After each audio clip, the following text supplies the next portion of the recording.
Folks, my name is Brian Chatham. I'm a Ducks Unlimited agronomist here in South Dakota. And today we're going to talk about cover crops in 60-inch corn and how they can benefit your land. We're here in the James River Valley in central South Dakota, and we're on a farm here. We're in 60-inch corn, and we've got integrated cover crops in this corn, and we're going to talk about them, go through some species, talk about the benefits of them. This is a primarily a grain and livestock farm. The landowner has been doing regenerative ag for about 4 years now. I think this is the second year that we've done 60-inch corn and cover crops in this field. So why does Ducks Unlimited care about soil health? So basically, healthy soils, reduced tillage means less runoff. We have healthier wetlands, healthier ecosystems means more ducks. Okay, so a couple of the programs that we have at Ducks Unlimited, we have the soil testing program where we come out and do the Haney test and a PLFA test, which is a phospholipid fatty acid, and that basically tells you the biology. So we use these two tests to determine how healthy our soil is, and we give it a score for the producers. So if they're doing cover crops or livestock, they know what their next step is. So we also do consultations with landowners on this stuff, and we do have some cost share programs available in different watersheds in the state. When we can reduce tillage and integrate cover crops, we can reduce chemical inputs, we can reduce fertilizers, and it increases the bottom line for the farmer. So that's why this guy chose to do this. He's livestock. He wanted to utilize most of his land as he could possible, and in reality, it's cheaper to grow your feed than it is to buy it from a co-op or whatever. So all of this 60-inch corn, cover crops, animals is all part of regenerative ag, and that's kind of a big buzzword right now in the ag industry, regenerative agriculture. So basically we're using what nature gives us to utilize the soil better. Here in the prairies, we have some very biologically diverse soil that evolved with buffalo and camels and other things. The ecosystems in the soil has evolved with that. So if you can imagine, after the last ice age, woolly mammoths and these big camels and all the ancient animals that were here on the prairie helped create the ecosystem in the soil, and we'll talk about that in just a few moments. So regenerative ag is incorporating the 5 principles of soil health. The first one is soil armor. In a traditional agriculture system, with tillage or even a no-till with cover crops, you're going to have little to no armor on the soil during the growing season or post-growing season, post-harvest. So why is soil armor important? It's for the reduction of erosion, reduction of evaporation. So in the hot summertime, we get some 100-degree days here during pollinating and kernel fill. Well, if we've got moisture in the soil, we can hold moisture, then we have a better yield. We insulate the soil, so in the spring we get a more even keel of soil temperature. We reduce compaction from rainfall, and believe it or not, our soil is highly compacted with heavy rainfalls. We get weed growth suppression if we time everything right, and we get habitat for all the good biological stuff that breaks down this residue. The second principle is reduced tillage. Biological disturbances anytime you drop a piece of steel in the ground, you're losing up to 70% of your beneficial insects. Also, you're losing carbon to the atmosphere that's been stored, and that carbon's part of the nitrogen cycle, which nitrogen fuels everything we do. With reduced tillage, we also have less chemical disturbance that we need, and also physical disturbance. So if you build a house and you have a bulldoze your house every time you get it built, pretty soon you're not going to live there anymore. And the same thing is with the biological stuff in the soil. The third thing is maintain plant diversity. In this 60-inch corn plot, we have roughly 14 different species of planted plants that we are utilizing to maintain the biological diversity, and I'll talk a little more about that later. We maintain a live root. As you can see, the corn it's peaked, so it's pretty much dead. But we have all this green stuff that's still growing, and most of it will continue growing throughout the winter, even here in South Dakota. And then the fifth and final part of regenerative ag is integrating livestock into our system. Now, I will stop and say there's no reason for any corn grower to do 60-inch corn unless you have livestock, unless you're going to graze it yourself or your neighbor's going to pay you to graze it because of that. But having animals on this land grazing it adds to the carbon cycle. It also adds to the soil biologic, which builds nitrogen, builds organic matter, and it makes the soil healthier. Okay, here we go. So let's talk about the 60-inch corn.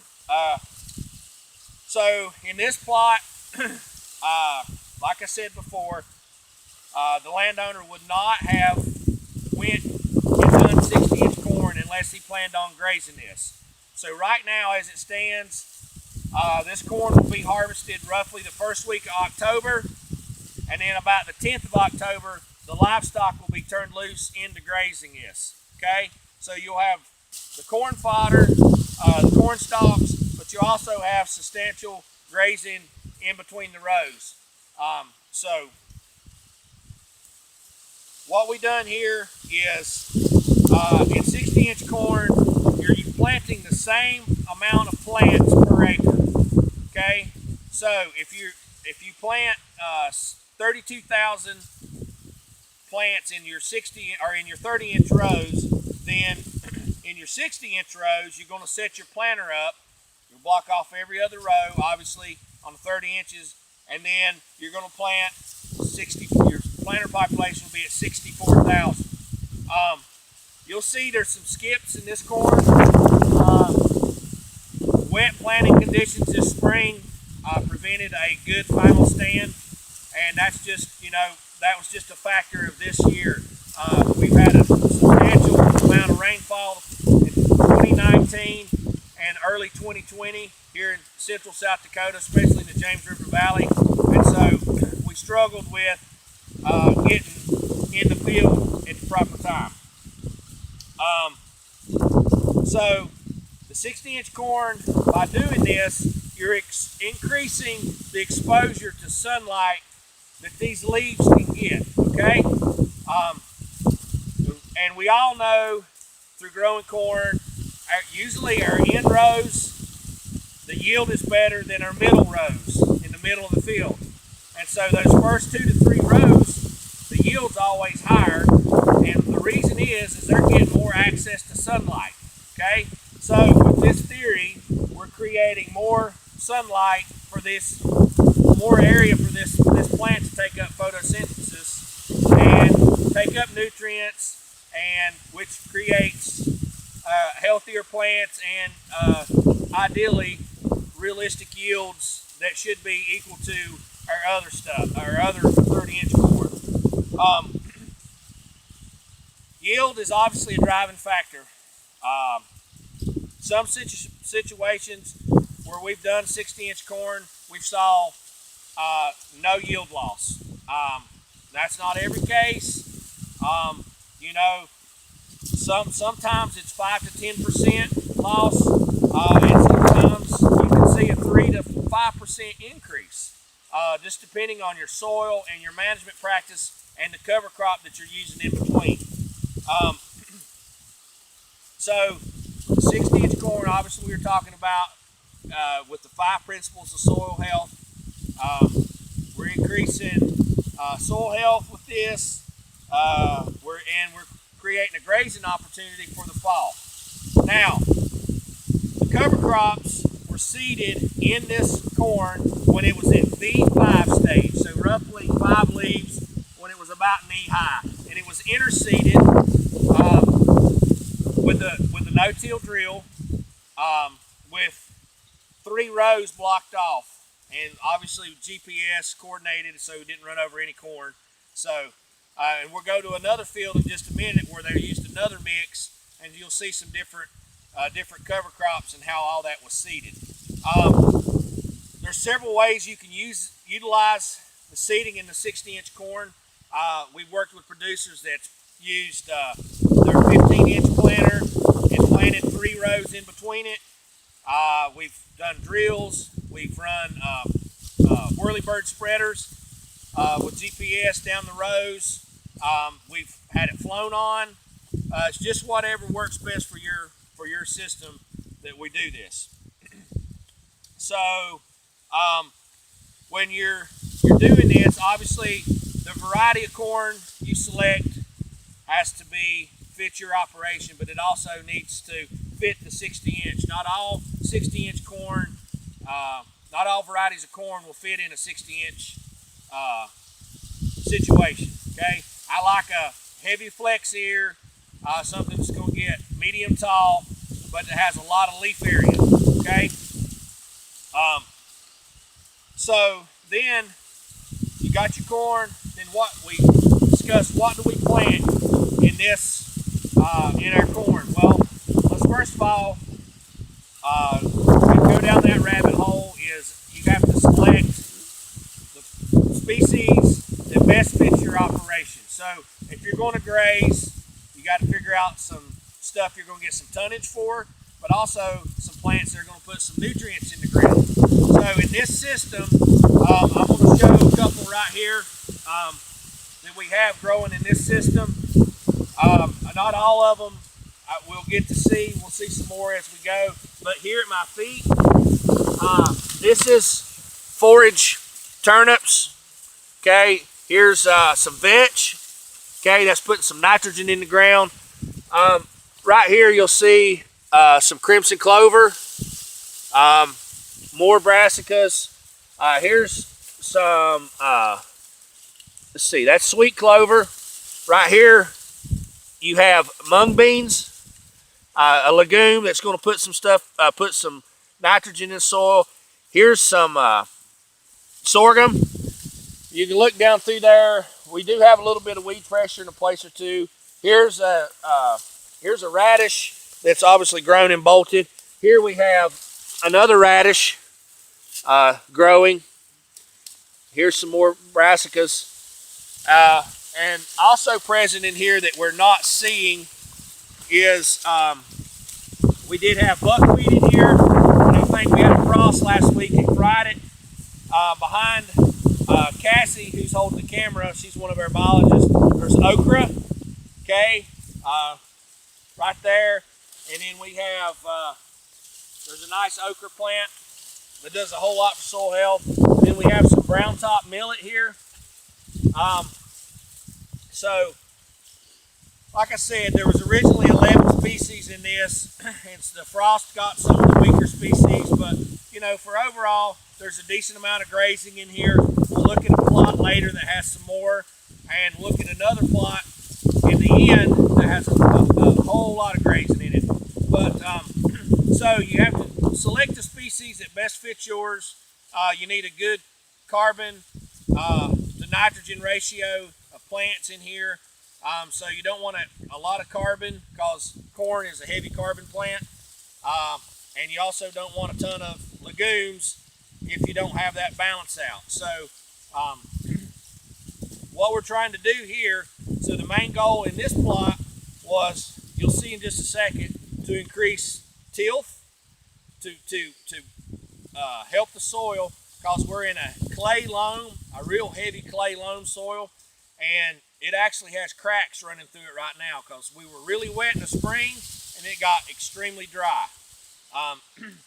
But what we're trying to do is hold moisture, increase tilth, and improve nutrition, plus offer some grazing, supplemental grazing. So supplemental grazing is, you're not going to, in most situations, you're not going to replace your prairies or your stockpiled, cool or warm season forage with this scenario. It's a supplemental grazing that takes pressure off your other pastures, and it keeps them out of the feedlot longer in the winter. Okay. Takes some planning, takes some long-term thinking, but in all reality, it's most beneficial. You're getting nutrients back from this that you don't have to put down. For example, the legumes are putting nitrogen out. The buckwheat, we had some flax in here that's putting phosphorus and microbial activity in the soil. And so that's just beneficial to our overall program. Okay?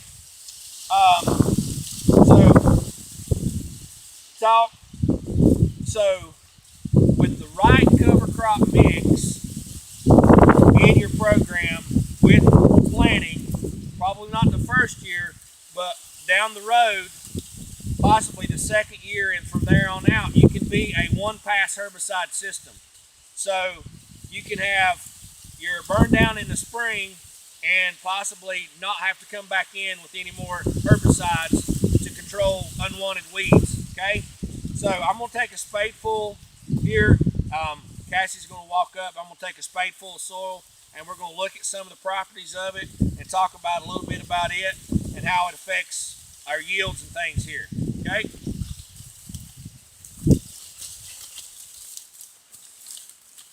As you can see, it's pretty hard. We've got a lot of vetch right here. Let's peel this back.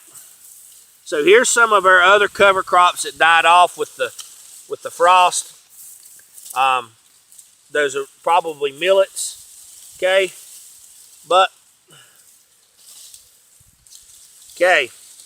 So the first thing I notice in this soil, all these little earthworm holes. That's good. Okay.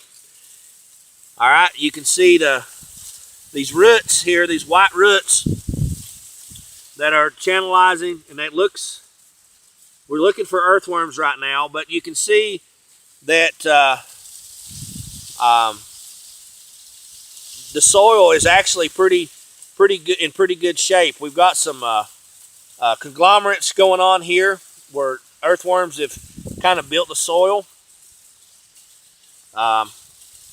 It's not as platy as it was. This soil is real platy to begin with, and so this is, okay, here's the top. This field has been no-till for about 8 years, but it's only been in cover crop for 2. We got a lot of root structure in here, so we're really starting to build this back.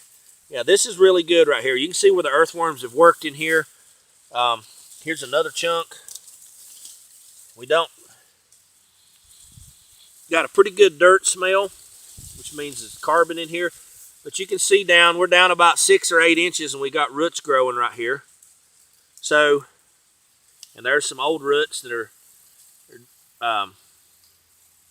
rotting out. But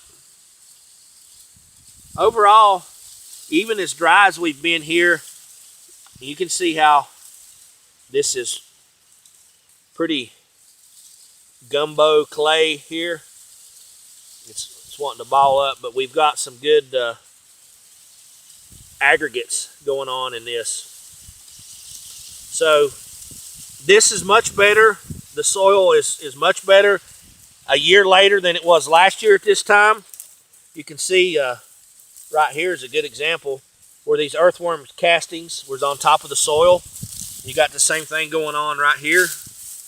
So, and you can also see the crack. So we're early in this system, and eventually in the next couple years, probably cracks will be eliminated. We get a good cover crop. Organic matter gets built up. We get some good water holding capacity. So anyway, the soil looks to be pretty healthy. It's healing itself, and I guarantee you, after a winter of grazing in here, we can come in here and find some earthworms or some more earthworms in this system. Okay, so we're gonna stop right here in this corn. I want to show some of the yield. We've got some pretty nice corn growing in here. The landowner's whole purpose was to maintain or reduce or only take a small yield cut without having to apply a lot of chemicals and a lot of chemical fertilizer. Now, we're not completely chemical free and we're not fertilized free, but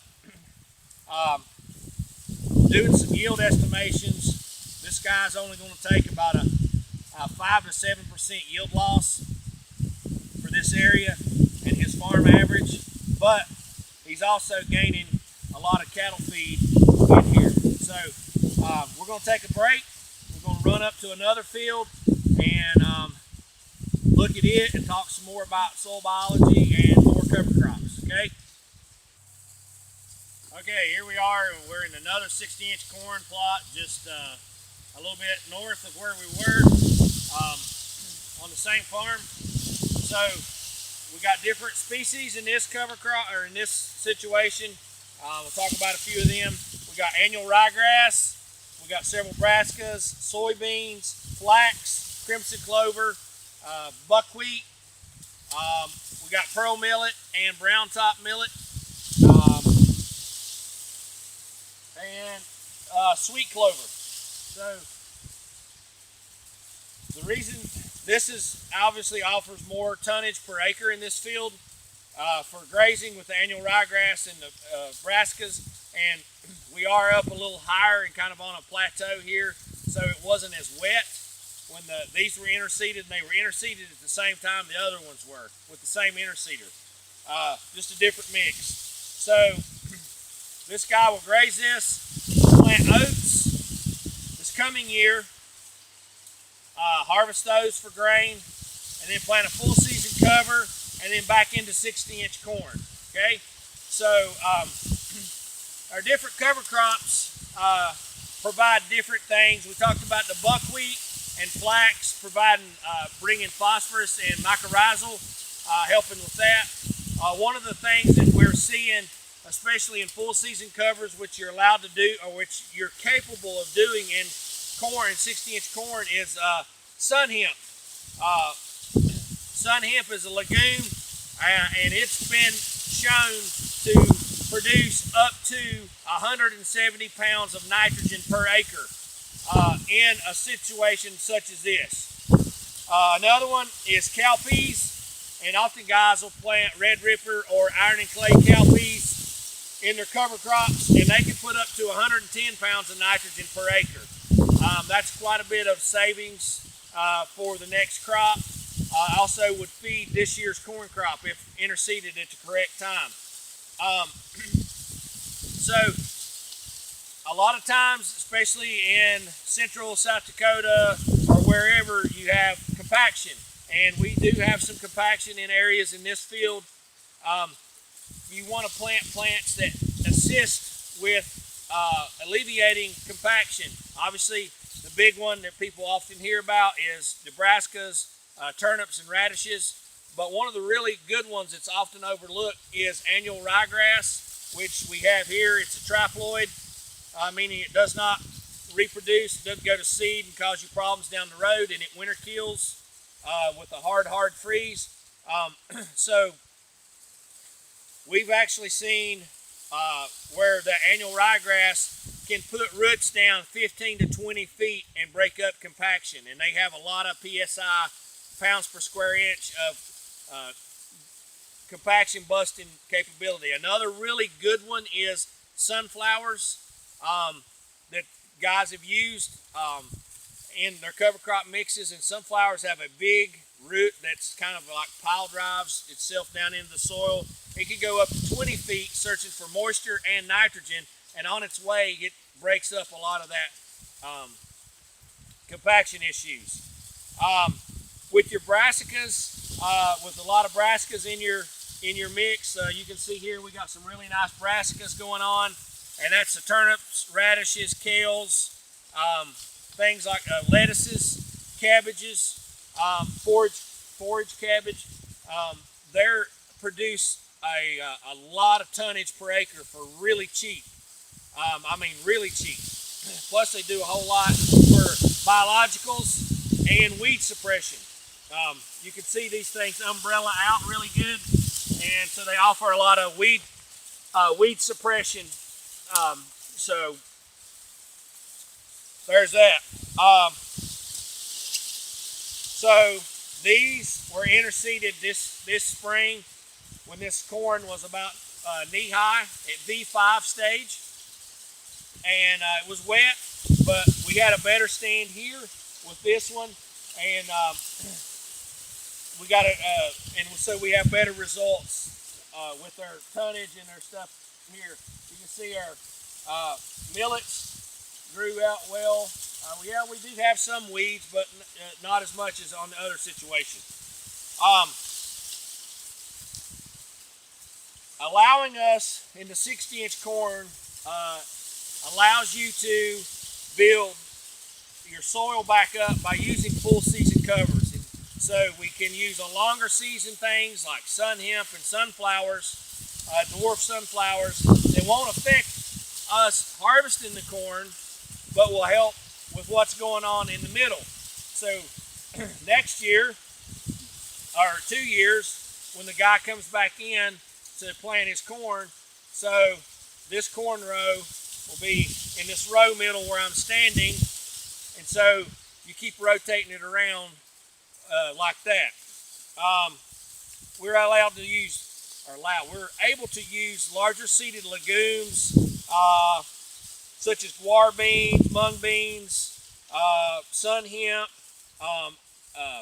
Milgara butterfly peas, things like that are the larger season that usually larger seeded that we usually wouldn't get ready be able to use in a corn system.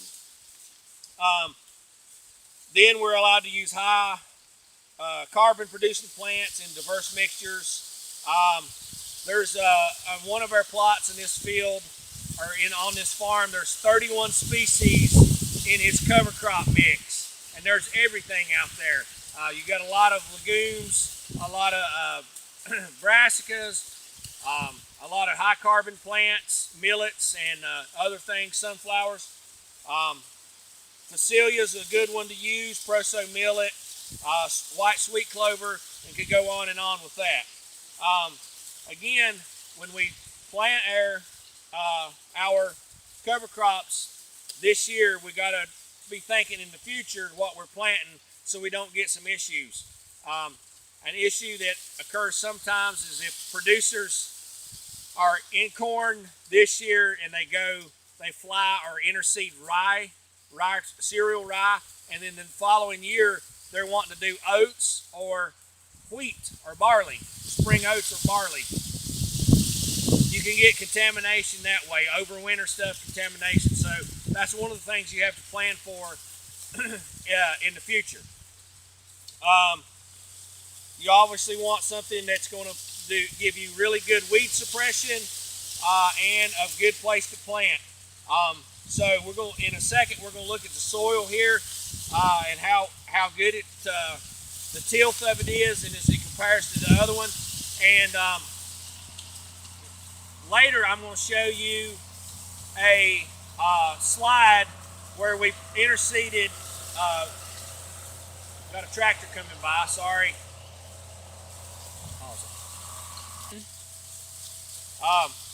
So you'll see a slide where the producer on this farm interseeded group 5 and 7 soybeans to graze off and to build nitrogen back into his corn on corn system.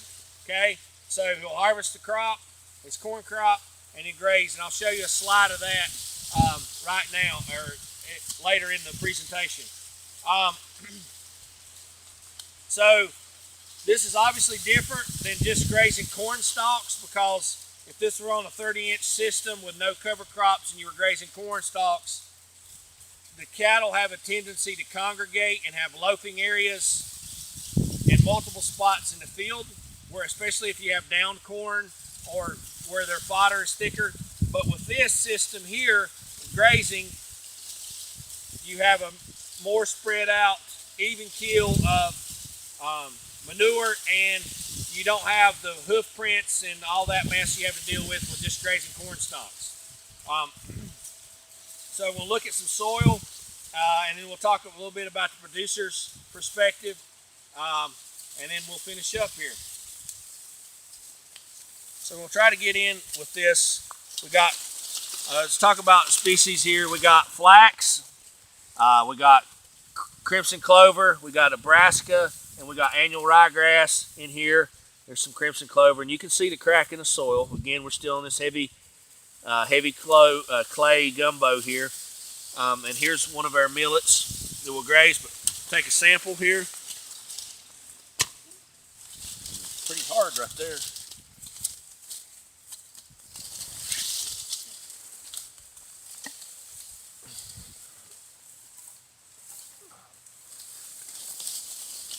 So we'll see the difference up here. This is the first year that this was 60-inch corn. We do have some earthworm holes, but you can see how blocky this is, platy. I mean, this is one solid block. We do have some earthworm stuff going on right here on top. And we do have some roots in this system down in here. So this is a year behind the other one. And we do have some existing roots from last year. Some earthworm stuff down in here. There's, you can see an earthworm balled up. And here's an earthworm there. Don't have a real strong dirt smell. So again, it's not too long ago that this was disked. But this field is, he's on the right track. Got some worms going on here. So definitely got some good stuff going on. You can see a heavy cover crop. The earthworms, we are lacking a little bit of moisture, and that's why some of these earthworms are dormant. But I'd say next year this time, with the oats have came off, full season covers, we'll see a whole lot different soil biology. So just a little bit of kind of trivia, if you will. So a handful of soil has more living organisms in it than they are people on the face of the planet. Healthy soil. The prairie soils are extremely biodiverse, and so my good friend Ray Archuleta taught me a term several years ago about biomimicry. This is kind of cool here. You see this root? This is legume nodules on it. So this is probably from the crimson clover.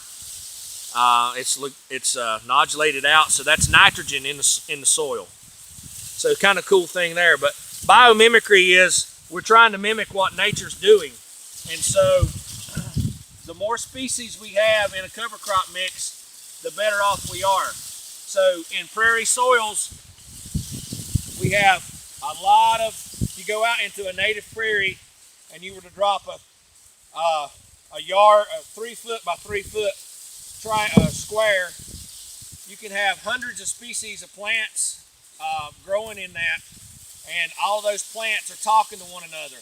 The same thing in a cropping system, especially with good mixture of cover crops. Each one of these plants is talking to one another, and they're giving them sugars and fungi and bacteria that benefit them. So that's why we're trying to do as many species as we feasibly can. Um, and so that actually, the more species we do, it can get expensive, but it also, you can actually come out ahead when you're putting down less fertilizer and less chemicals. Okay? And again, I'll reiterate, if you're using cattle, you can't buy feed as cheap as you can grow feed. Okay? So, as you can see here, we got some really nice ears. Obviously, we got a good, nice picket fence population down through here. It's a really nice field. This field's going to actually yield more than its traditional fields do. So that leads us into the producer perspective. Talking with this landowner, he said this whole regenerative 60-inch corn deal is a learning curve. He's very happy with it, and he's extremely happy with the amount of grazing and the relief he gets from his native pasture ground, and he doesn't have to bring his cows into the feedlot nearly as early with this system. He's able to graze out in here sometimes till after the 1st of January, depending on the weather. So that reduces his input costs from having to buy feed. So if you guys have got any questions, feel free to raise your hand. Do that. We're going to show a few more slides with some pictures from some other parts of the farm and some other tidbits of information about 60-inch corn, but appreciate it. Be sure to ask us questions and look forward to working with you. Thanks, guys.